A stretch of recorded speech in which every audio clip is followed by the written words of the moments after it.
Bonjour à toutes et à tous, vous êtes avec Gilles Bory au Costa Rica et ce dimanche je voulais vous parler des supplémentations vitaminiques et ce qu'on appelle communément les supplémentations de confort. Et donc il y a donc deux organismes d'État qui semblent l'être, qui tirent à boulet rouge sur les personnes et le concept de consommation des suppléments alimentaires. Or, les supplémentations alimentaires, pour eux, sont dangereux, très dangereux, voire à proscrire dans le cas des cancers. Or, je vais vous rappeler à juste un détail, car je vais la jouer courte. Il y a le docteur Lévy qui est un médecin, je rappelle un médecin, docteur en médecine et chirurgien, qui aux États-Unis a fait, après de nombreuses années d'observation de professionnels, il a établi un concept que la vitamine C, d'entre autres, était un produit extrêmement utile pour la santé et qu'on pouvait faire des traitements par injection dans l'organisme d'une personne, même à très haute dose. La vitamine C n'est aucunement toxique. Il y a cependant un ou deux cas où il serait quand même déconseillé de le faire, mais pour cela, j'en reparlerai plus pour des personnes qui me le demanderaient. Mais donc cette vitamine C, donc suite à la lecture de ce livre, j'ai constaté qu'il y a un article qui disait que, un chapitre, qui expliquait que des généticiens avaient découvert que des segments particuliers dans le génome humain laissaient à croire que dans un temps très reculé, la possibilité de production naturelle de vitamine C par les cellules hépatiques était tout à fait possible. J'ai donc, avec mon pendule et mes tableaux de recherche par radiesthésie, j'ai fait des vérifications dans mes systèmes de reprogrammation quantique. Et j'ai découvert, avec grande surprise, qu'effectivement, il y avait des segments de programme qui avaient été coupés volontairement par des gens il y a très très longtemps. J'ai fait une recherche, ça remonte environ à 40 000 ans. Donc, c'est vraiment très ancien. J'en ai déjà parlé plusieurs fois, mais je réitère cette information. Et donc, à l'heure actuelle, je dirais qu'il y a à peu près 1000 personnes qui ont sollicité mon concours pour réactiver cette production naturelle de vitamine C.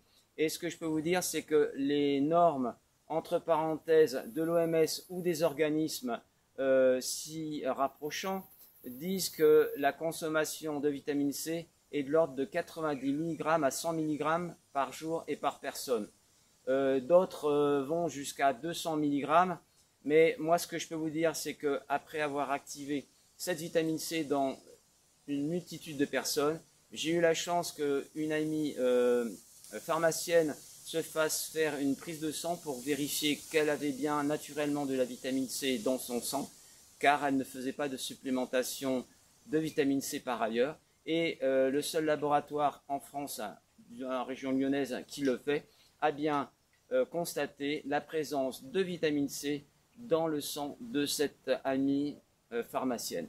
Donc ça prouve bien que le système fonctionne et la quantité que moi j'ai pu établir journellement, c'est qu'une personne en bonne santé produit naturellement, écoutez-moi bien, 270 grammes de vitamine C par jour. Ce n'est pas de la vitamine C, d'acide ascorbique frelaté avec lequel on met tout un additif, E220, etc., etc. Non, c'est produit par les cellules hépatiques, c'est pur, c'est neutre et c'est produit par le corps. Les gens qui ont des cancers, j'ai pu constater que la production de vitamine C pouvait aller jusqu'à 720 grammes par jour. Et je me suis aperçu, bien évidemment, que lorsque les soins anti-cancer que j'apportais apportaient leurs fruits, eh bien, la quantité de vitamine C journalière diminuait progressivement pour retomber à 270. Et lorsqu'elle était à 270, on pouvait constater effectivement qu'il y avait une guérison des personnes par rapport à cette pathologie auto-immune du cancer. Voilà. Donc, une fois de plus, on s'aperçoit qu'il y a une désinformation. Alors, je vous mets en garde, hein, parce qu'il ne faut pas gober tout ce qui est pour argent comptant. Il y a très prochainement un virus très dangereux qui va arriver. Il a fait un communiqué de presse avant. Donc là aussi, vous pouvez vous attendre à avoir des choses terribles, terribles, terribles. Moi, je pose la question.